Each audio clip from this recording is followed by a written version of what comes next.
I'm happy to be here for this webinar on informed consent. Informed consent forms a major part in today's medical scenario.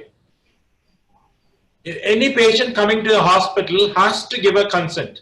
That has become a legal now, a law now. There are two types of consent. One is the general consent, another is the informed consent. General consent is what we take when the patient comes to the hospital. It implies that he is ready to be examined by the doctors and then given what are the treatment that is required for him. But at the same time, informed consent is entirely different, that he has to be informed.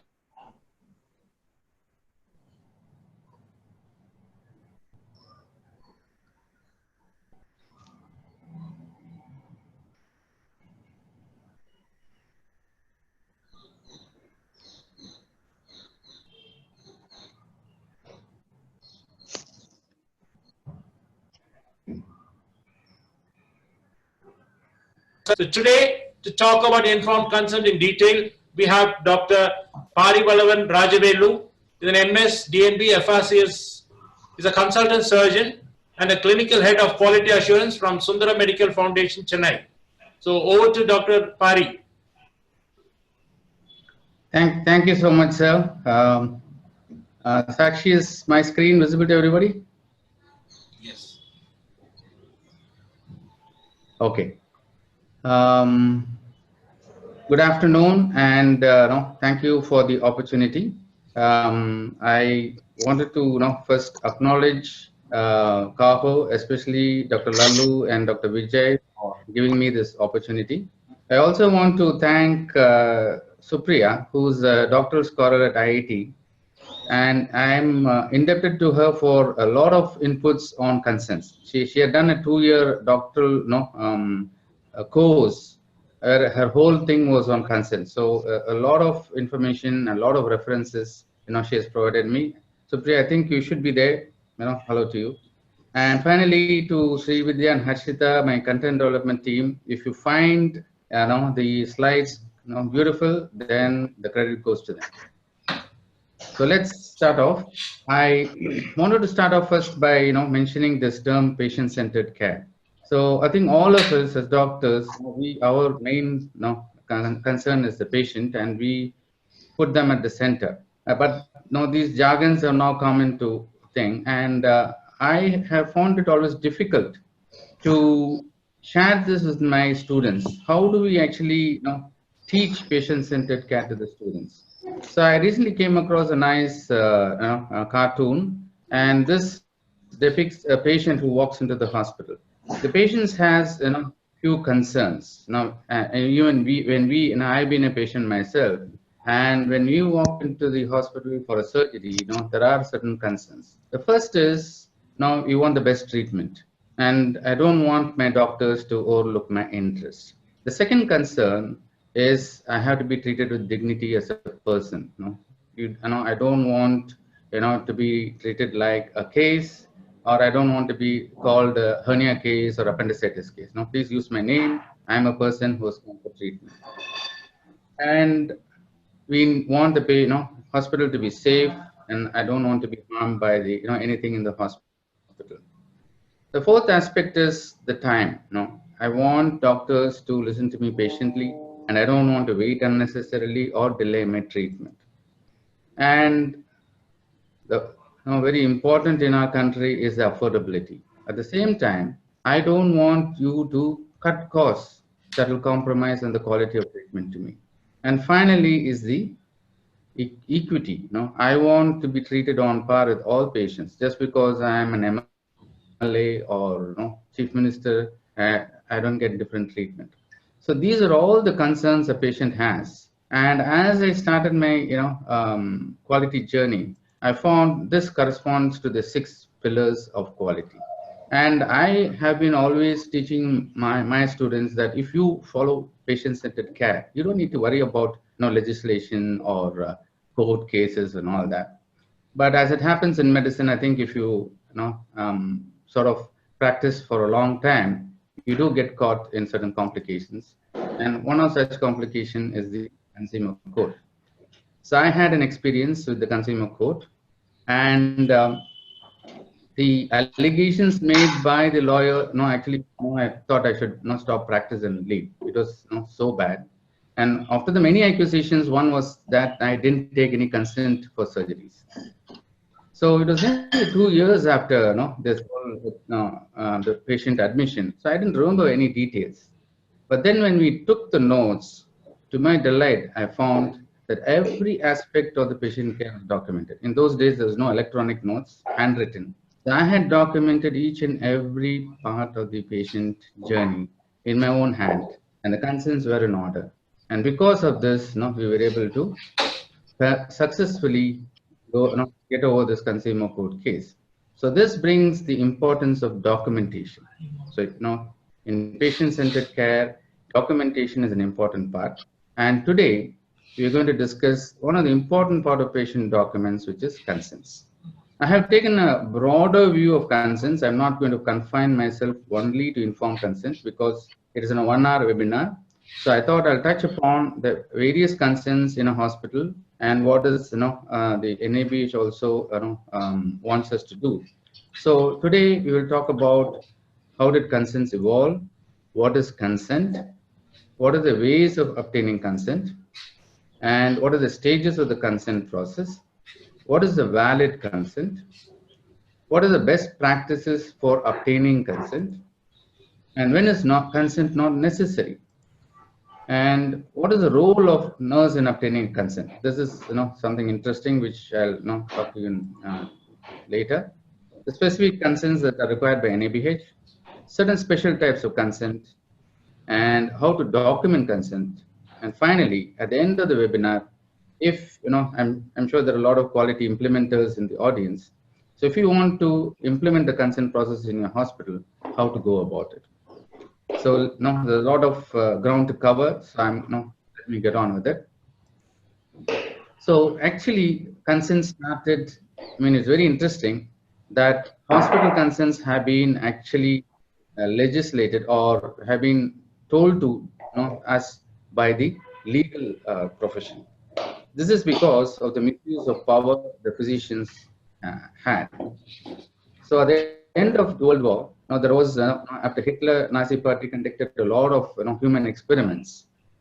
There was a trial in a place called Nuremberg, and at the end of the trial, the judges came about 10 principles, which came to be known as the Nuremberg Code, and it was the first time in the history of mankind that terms like informed consent and properly formulated scientific experimentation and the beneficence towards the participants were all discussed. So this is the first time consent started. So we can call it as the origin of the consent. Then in 1964, the World Medical Association, they put forth certain principles for scientific experimentation. And this is the cornerstone document on human research ethics. So this is one document where the doctors themselves put forth as as a thing to guide them on how to take consents.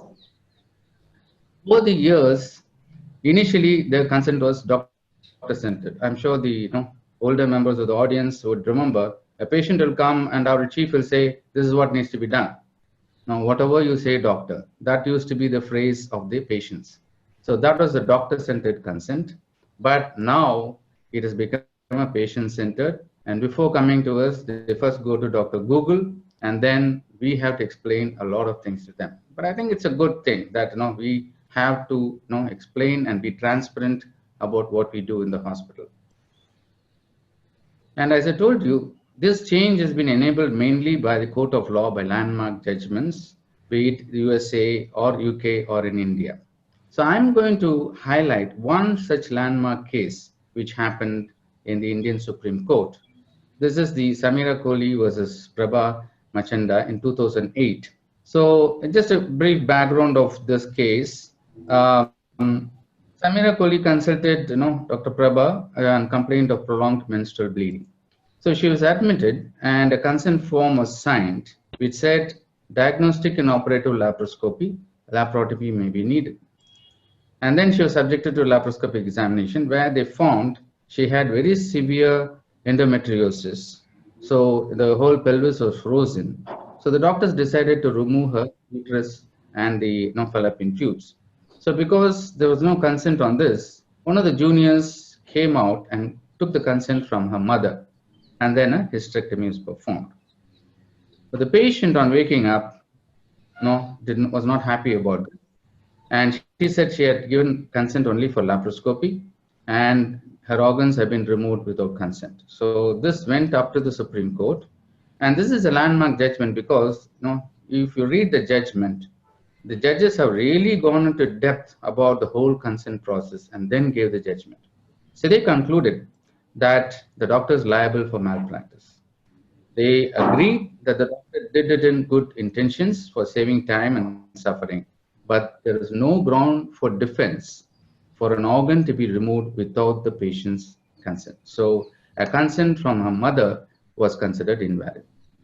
I'm sure many of us will have different opinions on this, but what Supreme Court says in India is final. Okay, so I will be touching upon this case every now and then to see how the consent process was lacking and how we could do better. Learn from this landmark case. So what is a consent? So there are three key terms. One is the willingness of the patient to undergo an examination or procedure. The second is the patient should give permission before receiving a medical test or examination. And how does the patient give the permission? It is based on the explanation given by us, the clinician, because the patient is not an expert. So we are the experts and we give the explanation, and based on that, the patient gives permission to us. So we should make sure a consent has all these three elements. This is the basic of any consent, in the hospital. So when is the consent needed? So you have to remember that every human being, according to Indian law, has a fundamental legal and ethical right to determine what happens to their own bodies. The other important point is, as doctors, we are the only professionals, in the whole world who are licensed to invade a person's personal space. So it is basic courtesy that we ask the permission before we do so. So consent is required for all aspects of patient management, right from personal care to major surgery. So who can sign the consent? So in India, the legal age for consent is 18 years. So that is the adult. Any adult who has a sound mind and intellect can sign a consent. And what are the ways in which consent can be given?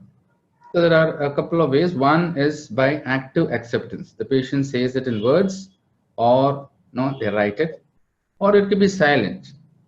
So you could ask, how could silence be taken as a consent? So this is what is known as implied consent. So example, when you want to take a blood sample and the patient rolls up the sleeve and puts a hand on the table, then by his or her action, it is implied that the patient has consented to the procedure. Or in your consultation room, the patient walks in and wants your consultation. You don't need to take a consent for that, because by the action of coming to your room, it is implied that the patient has given the consent. The next is a verbal consent, where it is told in words. This happens every day in the clinic, where you take the history of the patient and then you say, can you lie on the couch? I want to examine you. And the patient says yes and goes and lies on the couch. So this is a verbal consent. And also the action by going and sitting on the couch is an implied consent. So in these cases, nothing is written. It is verbal and implied consent. Finally, written consent, which is what we will not talk about a lot in this webinar, is where the patient signs a consent form. This could be for anesthesia or a surgical procedure. So let us go a bit in detail about this written consent. So before going into the actual consent documentation, you should understand the consent is not a single stage process. Say, for example, a patient comes to me for surgery, say gallbladder surgery. I give the information, and I discuss the option. It could be done laparoscopically, it could be done open, and we discuss with the patient, and there is a oral decision. So if the patient is not decided, I'll say, go back, think about it, and come back. And finally, stage 2 is getting the confirmation. Maybe after 1 or 2 visits, the patient agrees that the surgery needs to be done. So this is when you need to get the consent signed. Sometimes the consent can be a single stage process, mainly in emergencies or urgent procedures. And but whenever now a procedure carries significant risks, it is always appropriate to take a written consent. So elective surgeries usually is a 2 or more stage process. Now you remember the stages because when we talk about video recording of consent, this has an important implication, which I'll discuss later. So the next thing is, what is a real or valid consent? Because many times in the consumer court, a consent form is signed, but then the court says, no, this is not a valid consent. So we need to understand what is a valid consent, and it has got both ethical and legal implications. And there are 4 points of view about a valid consent. One is from the patient's point of view, one is from the physician point of view, the third is the documentation, and finally, what does law has to say about the consent. So as I told before, patient autonomy is first. So every person of adult years and sound mind has the right to determine what shall be done with his own body. This is very, very important for us to, this is the basis of the whole consent process. The next 2 things about the patient is the capacity.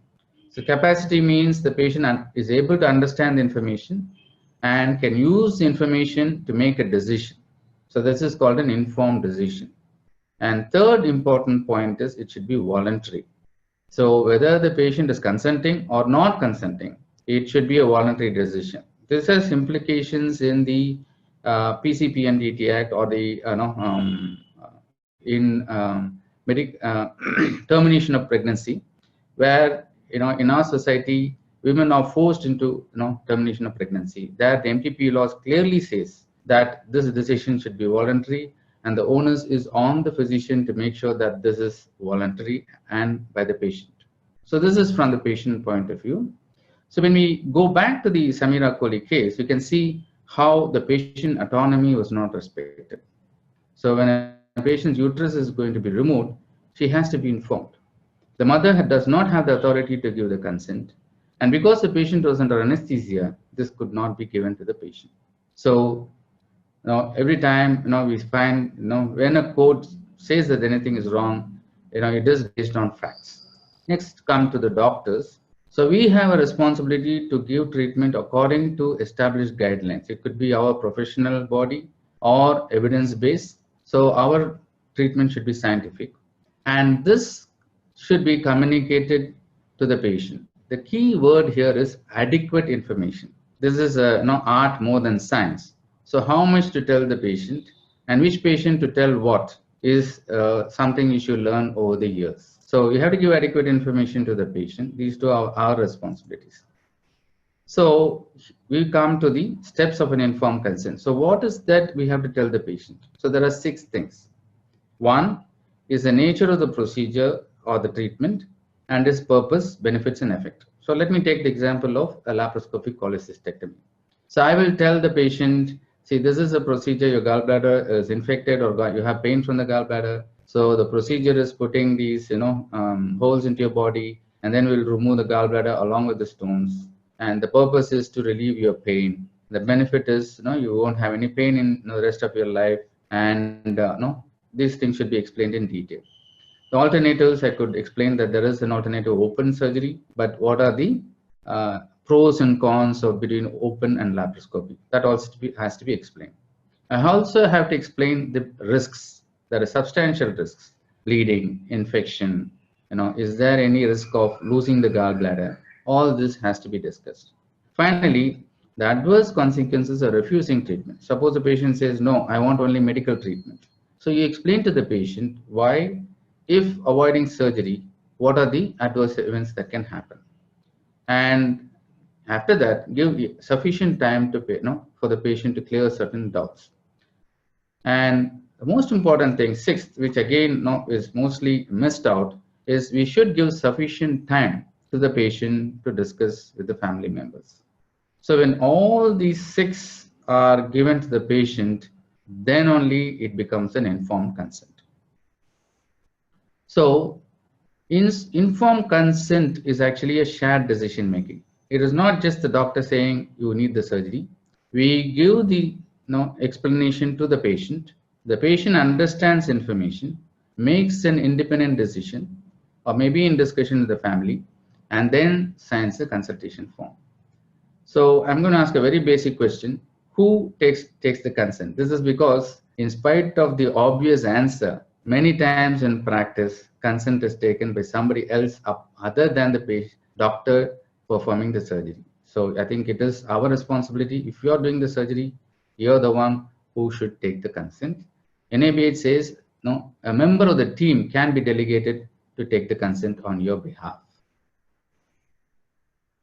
Now again, how was this relevant to the Samira Kohli case?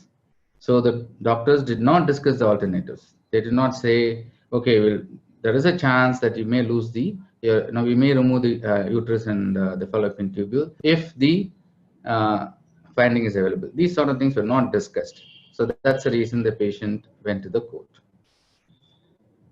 So finally, we are coming to the third aspect, which is documenting. So all along, I think, I've been guilty of this in the past. The consent is equated with just a signature on the consent form. Okay, I've given you an example of this. So this is a consent form wherein just a patient's signature is got without anything being written. And as we sign various financial forms while taking loan, the patient also signs the form without even anything on the form. So a signature on the form is only an evidence, but just an evidence is not proof of a valid consent. The valid consent should demonstrate the process of the consent. Remember the 6 things I told you? That process should be demonstrated in the documentation. That is very, very important. So let us look at what should be the components of a valid consent. So as I told you, the process and evidence, that is the shared decision making was done, is to be demonstrated in the document.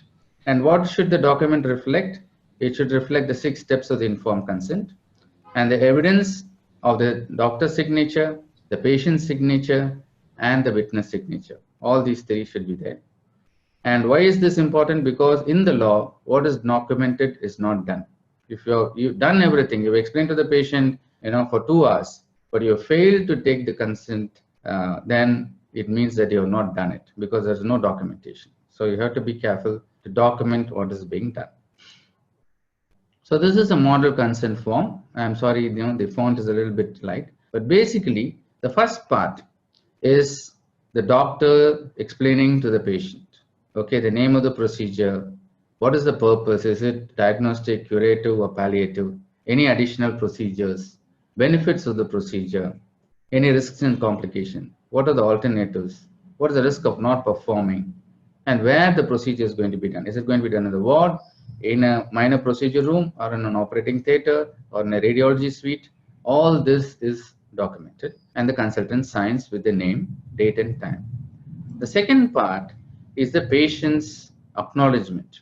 You say such and such a doctor has told that this procedure will be done, and procedure will be assisted or supervised by these doctors, and he or she says that I understand this, I recognize that there may be complications. So all that you told is being acknowledged by the patient.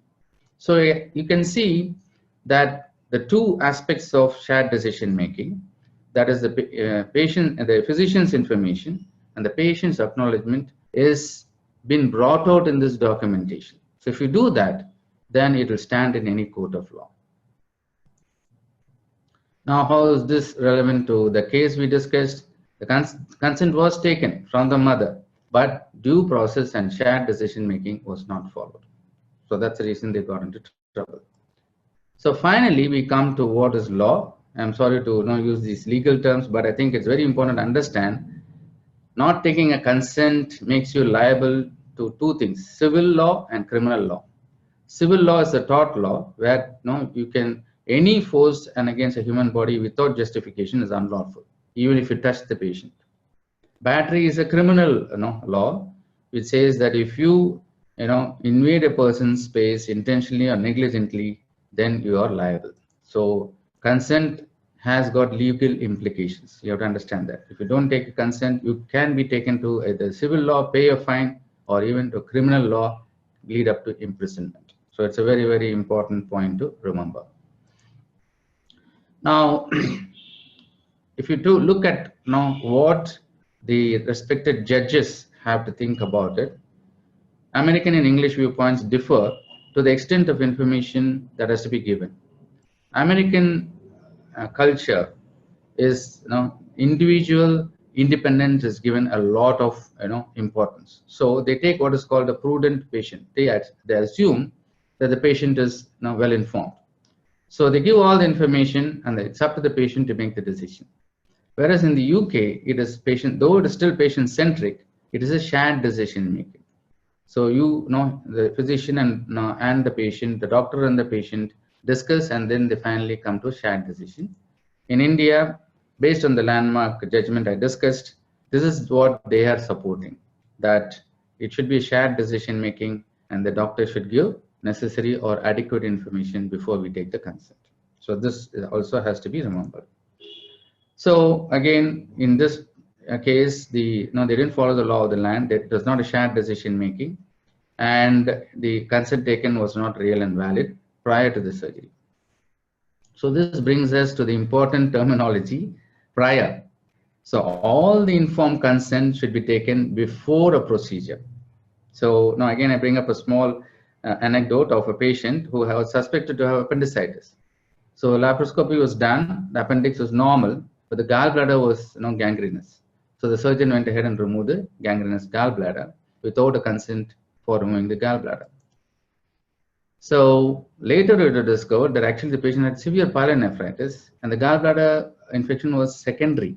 It was actually not primary infection of the gallbladder, and patient finally succumbed to the infection in the ICU. So they went to the court, and this doctor was held liable because he was operating without a consent.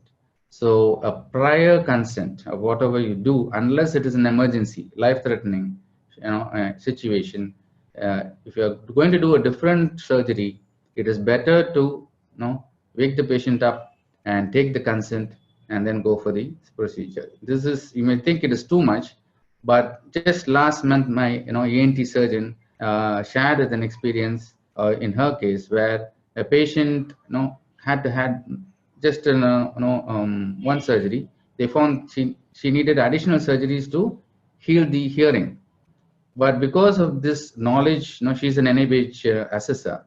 She didn't do that. She woke the patient up, and actually the patient decided not to have the surgery. She said, "I'd rather be deaf than going to the surgery." So we really don't know what the patients think about. So this is an important lesson for me, because we really don't think much about it when in the actual process of doing surgery, and we think we are doing good for the patient. So I'm going to talk about a few best practices for obtaining consent. We already spoke about shared decision making, and that it has to be taken before the procedure. There should be one witness who should sign the consent form. It should be could be the family member, or in the absence of the family member, it could be the nurse or another doctor. And if the entire consent process should be actually taken by as I told you before, the person taking the procedure, but a team member can actually be delegated to do it. The most important thing is it should be taken in a language that the patient can understand. We'll discuss about this a little bit in detail later.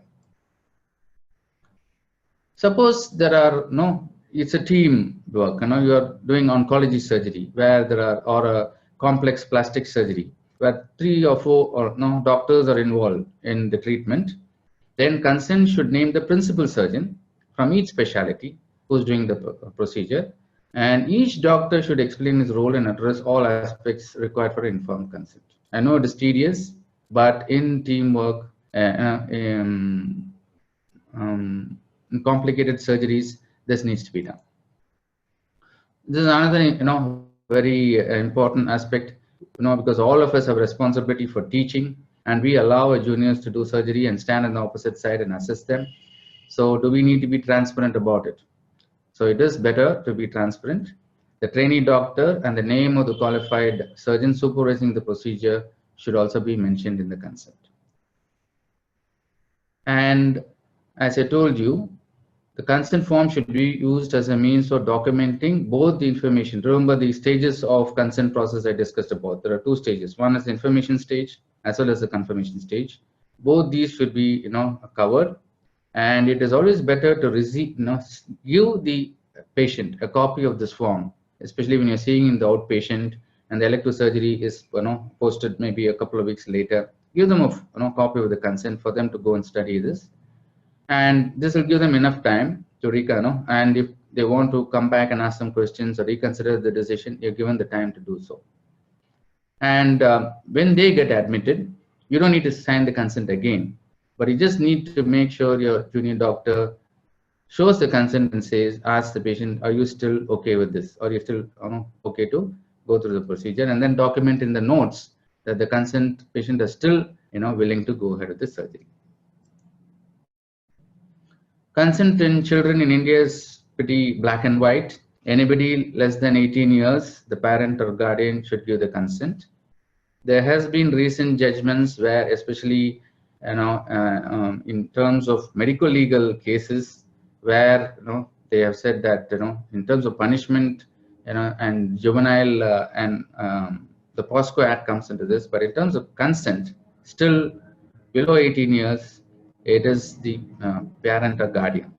This is in contrast to UK, where there is something called the Gillick law, where a child, if they're deemed to be competent to make decisions, can actually make decisions for themselves. But in India, no. Below 18 years, get the consent from the parent or guardian. What about consent for repeated treatment? Say, for example, dialysis or repeated blood transfusion, chemotherapy. So an informed consent can be taken in the first instance. The validity period for this is 6 months. And at each visit, the patient endorses. You can just have one sheet with multiple dates. And every time the patient comes for a repeat procedure, the patient just validates the consent. But if there is any change in the treatment or addition of other modality, then a fresh consent has to be taken. In elective surgery, this is a question which is frequently asked. What is the time validity? Suppose I take a consent and the patient comes back after 3 months. Is the consent still valid? So there's no law to guide us. So as long as the process is the same and the patient has the capacity or the same capacity, when he or she signed the consent form, the same mental capacity is available, then that consent is valid. And another way of looking at it is the consent is valid as long as the medical record is valid. So according to MCI, it's 3 years. So after 3 years, the consent may not be valid. But I think for practical reasons, each hospital can develop their own policy. We have a policy of 3 months. So it is up to us to make sure that a fresh consent is taken after 3 months. So as I mentioned, language of consent is very, very important. So it should be explained in a language the patient is able to understand. So how do you document it? There's no sure way of doing this. One way of doing it is actually making the patient write in their own language, in their own vernacular. Write it down, saying the consent process is explained and they understood the process. So in that way, they have themselves written in their own language that it is understood. So there is this thing of a requirement that there should be a bilingual consent. So be careful about this. You may have it in English and Tamil, as we have it in Tamil Nadu. But if a patient comes from Bihar, both English and Tamil is not of any concern. We need to get an interpreter, talk to them in that language, and then document that this has been explained. What do you do if it's an illiterate patient? Again, the same thing. You explain, and then make sure they at least have a thumb impression that they have understood. So these are all certain gray areas. We can only go to some extent to cover our bases. So when is the consent not necessary? So it is not necessary as there are only very few instances. Suppose a patient has an emergency which is life-threatening and they are unconscious. You can't really wait for any consent. You can't wait for the relatives to come. It is important that two doctors sign this consent form, and then we can go ahead. As I told you, if you are in a procedure and the additional procedure is required to save the life of the patient, you can go ahead and do that procedure without taking another consent. And for simple things like lab test, simple imaging, this is not necessary because this will be covered in the general consent. But however, remember, HIV and high risk screening needs a separate consent. Now, what happens when the patient doesn't have capacity? So there are very important points here. One is you should record your assessment of the patient capacity. That is, you should get a specialist, a mental health specialist, to assess and record that this patient is not capable. And you justify the treatment, your expertise that this is in the patient's best interest. Involve the patient's relatives and then get a consent form. The standard consent form should never be used for patients with mental health reasons. Always have a separate consent form for people without capacity. If it is a minor intervention, like as I said, putting an IV line or giving an injection, this can be just recorded in the notes. But it's important to have an assessment that the patient is not capable. Now, I just devoted one slide for the role of nurses, because many hospitals, we just delegate the nurse to take the consent. So there is no two ways about this. The doctor should take the consent, and the nurse can accompany the doctor to validate the patient's identity. And she probably can sign the witness form in the absence of patient's representatives. But the nurse has a very important role to play to explain further, because doctors usually don't have the time, or the patients may feel afraid or shy to ask questions. They are much freer with the nurses. So they can explain about the procedure and provide emotional support. Now I'll quickly go through the NA-based requirements of consent form. So one is the general consent.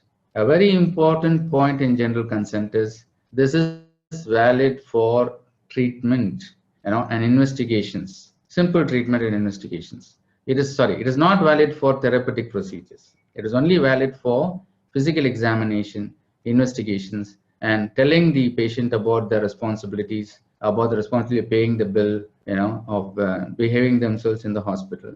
And it can also include the cost of treatment in the general consent form. It cannot be used as a blanket consent form for therapeutic procedures. That is very, very important to remember. Then we have procedure consent. You need to have a separate consent form for surgeries, anesthesia, moderate sedation, organ transplantation, and medical termination of pregnancy. It is according to the MTP Act. You can go to the website and download that form. And there has to be a separate consent form for blood and blood products transfusion. In the imaging, if you are giving a contrast injection, it needs a consent form. And for any interventional procedures, you need to have a separate consent form. The same procedure consent can be used, but you have to make sure there is a separate consent for interventional imaging. In diagnostics, HIV testing, either be it on the patient or on the employees, it needs to be taken, and you can use the NACO guidelines for this. And for the PCP and DT, there is sample form available in section 5. The others are clinical research, photography and recording procedures, and during care of the vulnerable patients. So in our hospital, we have used the general consent form to include the care of the vulnerable patients. There's no separate consent. So again, the hospital policies may differ. I wanted to talk about certain special consents. So one is, leave against medical advice, discharge against medical advice, discharge on request. Recently in the WhatsApp group, there's a lot of discussion on this. So basically, to not to prolong too much, I think we are just have about 20 minutes left. I want to give some time for question and answer as well. Better to use the terminology leave against medical advice. Why is this so? Because when you use the term discharge against medical advice or discharge on request, the term discharge means that you have been responsible. That is, the doctor or the hospital has been responsible for the discharge process, and it may lead to further liability. So if a patient wants to leave the hospital, make them sign a form, but term it leave against medical advice. Another important point to remember is just because they leave against medical advice, you cannot withhold the investigations and discharge summary. All the investigations with the copies and the films have to be given to the patient, and the discharge summary also has to be given. Now, another very gray area is the DNR or refusal of treatment. Till date, there is no legislation. The draft bill is pending in the Parliament since 2016. But in March 2018, there has been a judgment on the Supreme Court of India, which for the first time has told that is given a legal recognition for advanced medical directives. That is, a patient can tell in the will that he or she need not be resuscitated, or in consultation with the family, you can now actually document and say that resuscitation is not required. So there is some legal approval for this, but this needs to be documented. The fact that you have discussed, now if there is a will, then it becomes easy. But if there's no will, then this has to be discussed with the patient, whether you are withholding the treatment or withdrawing the treatment. It has to be written in detail and documented in the patient notes and signed by the representative of the family and by the doctor in charge. Usually it will be in the ICU. So the ICU doctor has to sign this. Another thing which I came across, one of my colleagues was sharing this, that they take consents for cost of treatment. Whenever the cost of medicine is say over 5,000 rupees, we take a consent. But in my opinion, this may not be necessary and may unnecessarily lead to conflict, because what happens is in the middle of the night, suddenly the patient may become bad and the doctor may decide to go for a higher antibiotics. And during that time, a patient representative may not be available, or most of the time the nights, it's not a patient's representative who has the authority to take a decision.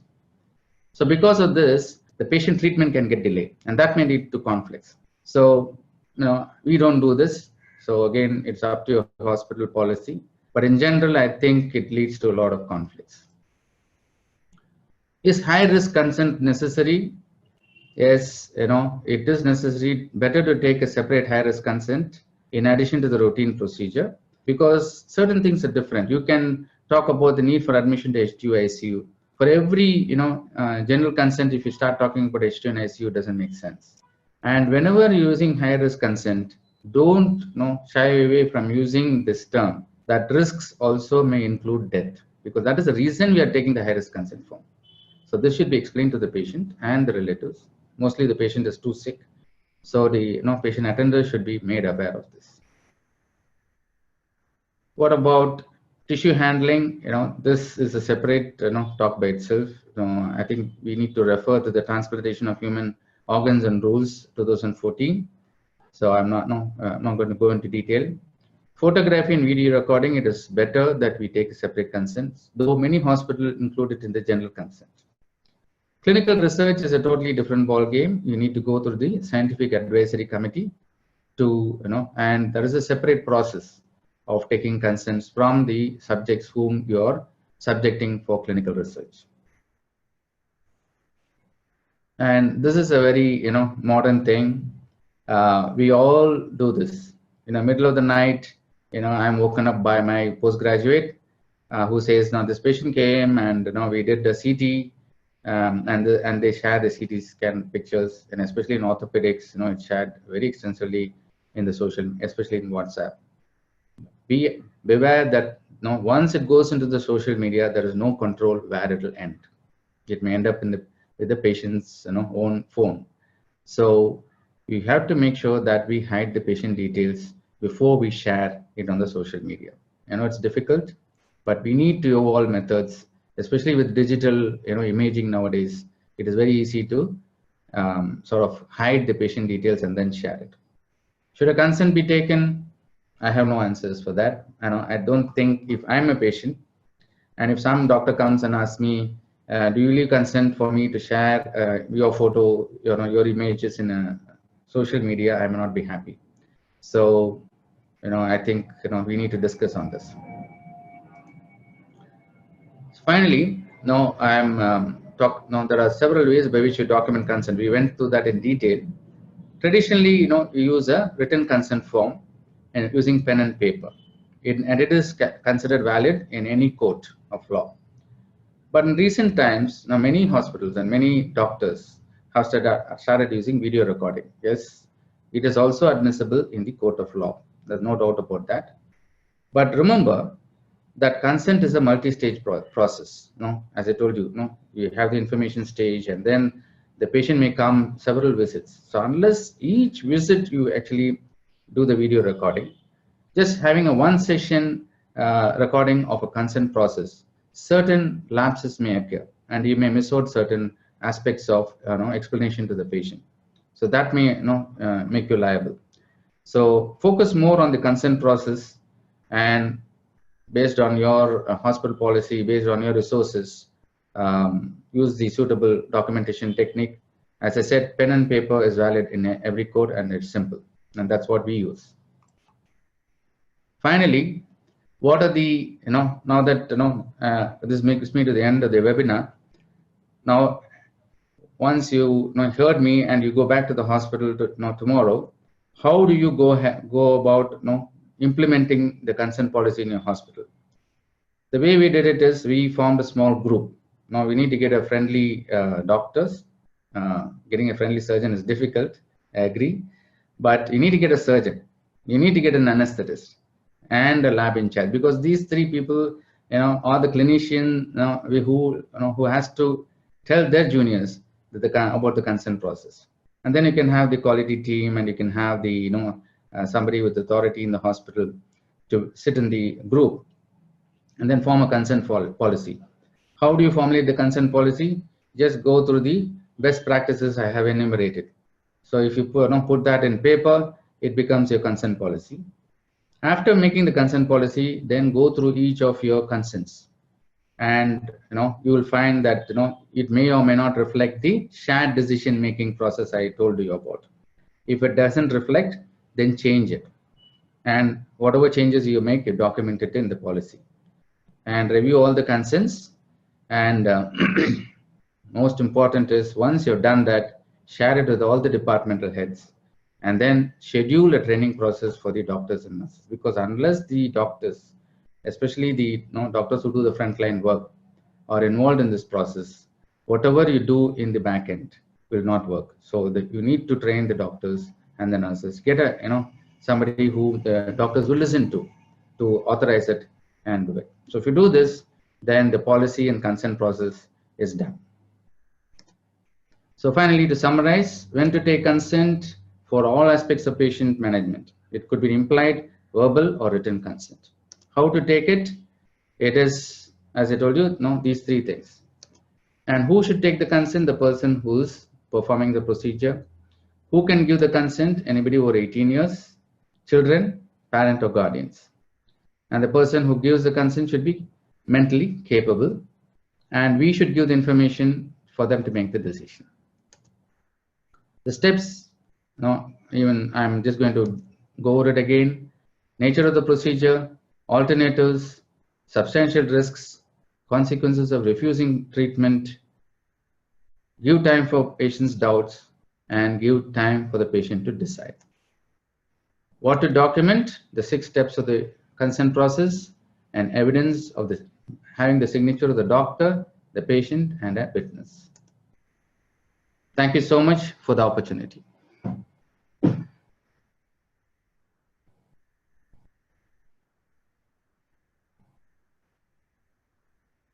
Dr. Ramesh?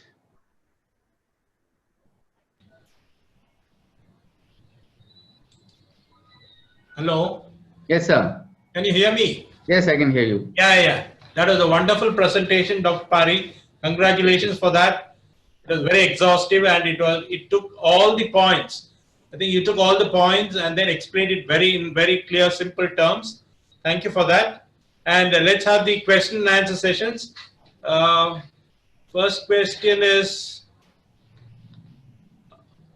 e-consent valid? E-consent meaning through what, email or social media? I think it's email only. No, I think in the court of law, it has to be a written consent. It Yeah. has to be, it has to be So written. only a written consent is valid, e-consent is not valid. Yes, yes. Okay. And is nurse allowed for sign as a witness? Yeah, that you already told. Yes. Yes, it is allowed. Yeah. The next question is hierarchy of guardian, or which is valid relation. Hierarchy of guardians. Yeah. See, primarily it is the parents. If the patient is unmarried, it is the parents. If the patient is married, it has to be the spouse. If they are not available, the first relatives. It can be the brother or sister. So it goes like and even if they are not available, unless there is a power of attorney given to anybody else, you can't break this hierarchy. You have to go with first the parents or the spouse, and then the first level of relatives like brother, sister, and then the second, like that. How do you take consent for those study which use only stated data? That is, I think, this is a clinical.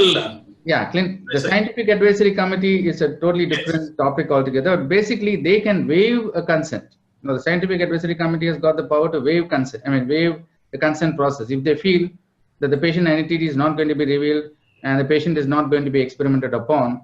They can waive the consent process, but it is purely the responsibility of the SAC. Okay. Is there any difference between Dama, Lama, discharge at request from a legal point of view? No, that is the point to be made. You can term it anyway. It is the same process. The patient is leaving because the patient wants to leave. Either they are unhappy with your hospital, or they cannot afford it. That's a different matter. Yeah. They are leaving the hospital in the middle of the treatment. So make sure the family signs saying that we know that these are the consequences, and then leave. Okay. Then again, one more question on e-consent. It's valid. You already said it's not valid. Yes, it is invalid. Yeah. One more. Just one more question.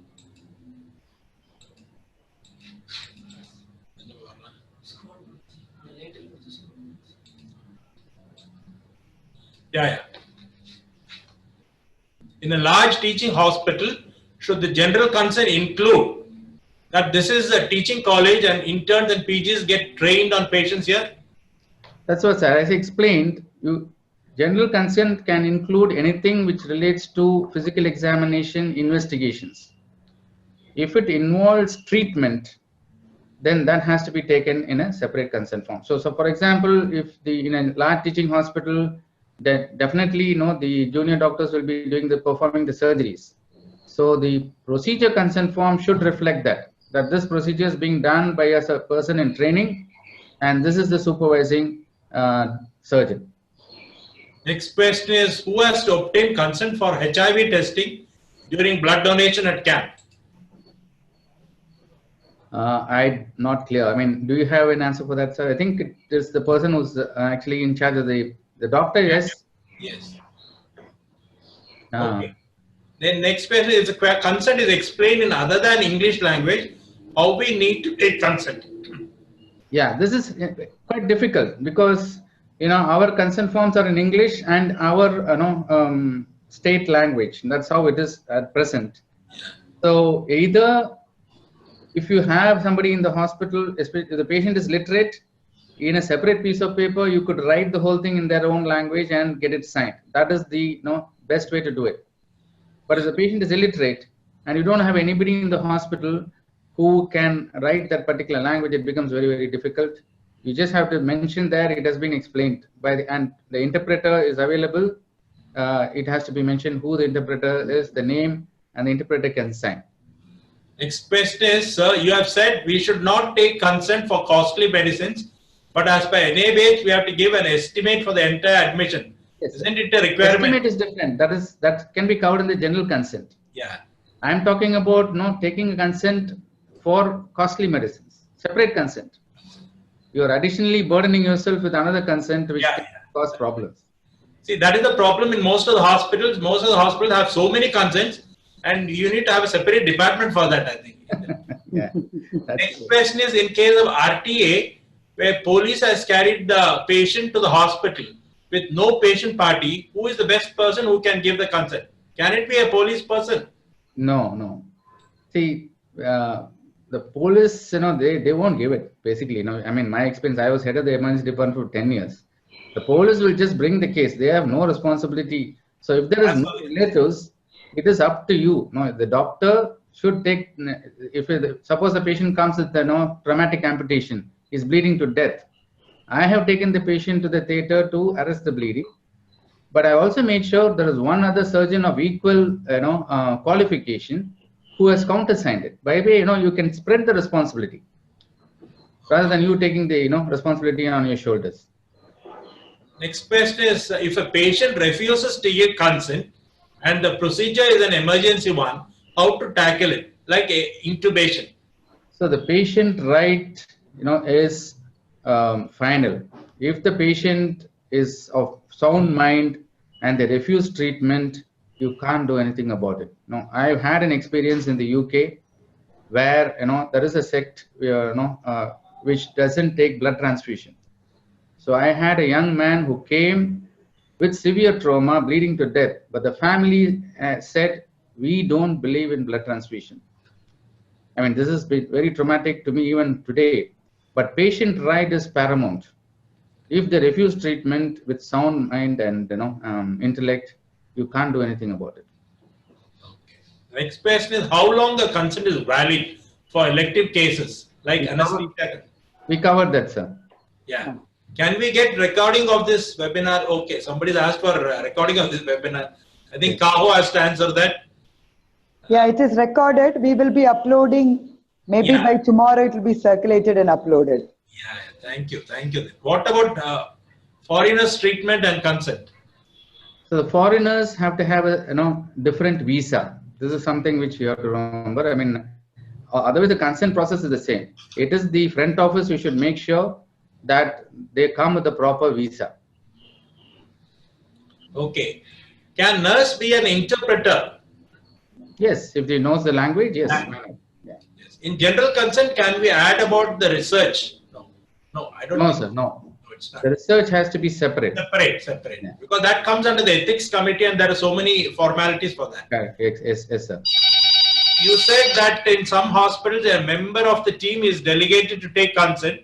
In that case, should it be countersigned by the operating surgeon? Better it is signed by the countersigned by the operating surgeon. Okay, then now I have a question. Then, if you say a member of a team, let's say a surgical team, and should he be a surgeon or a medical officer?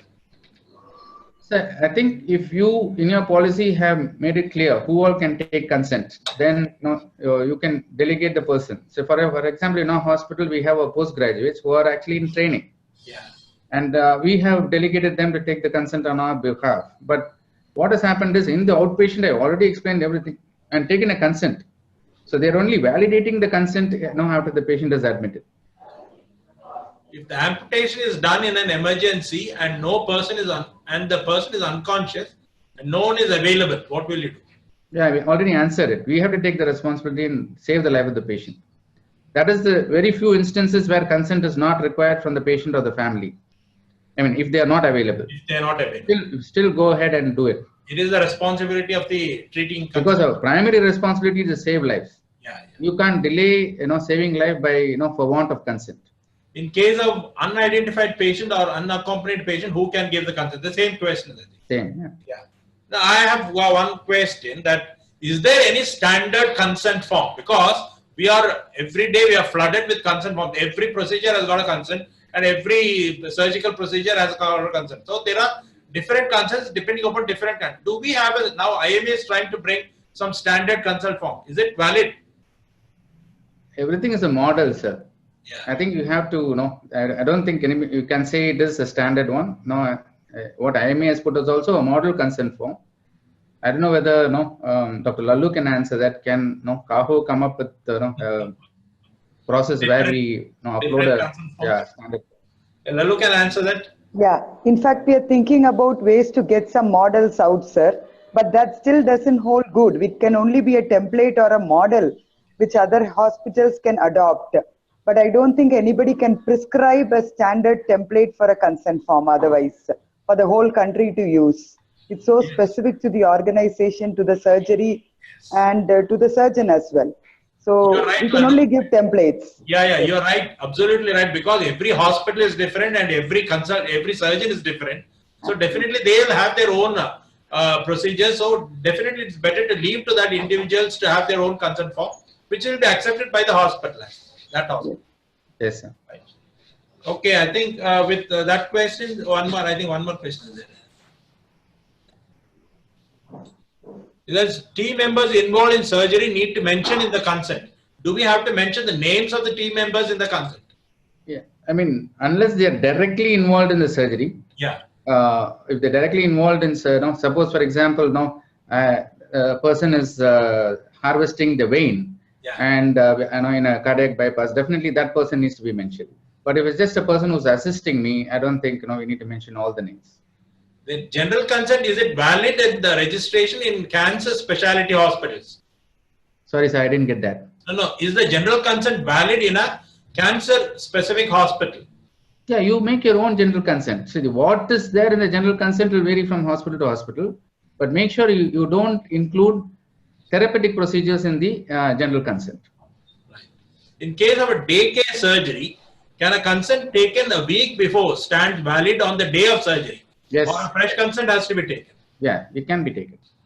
But you validate it at the time when the patient comes to the daycare unit. Vulnerable consent, can it be added in the general consent?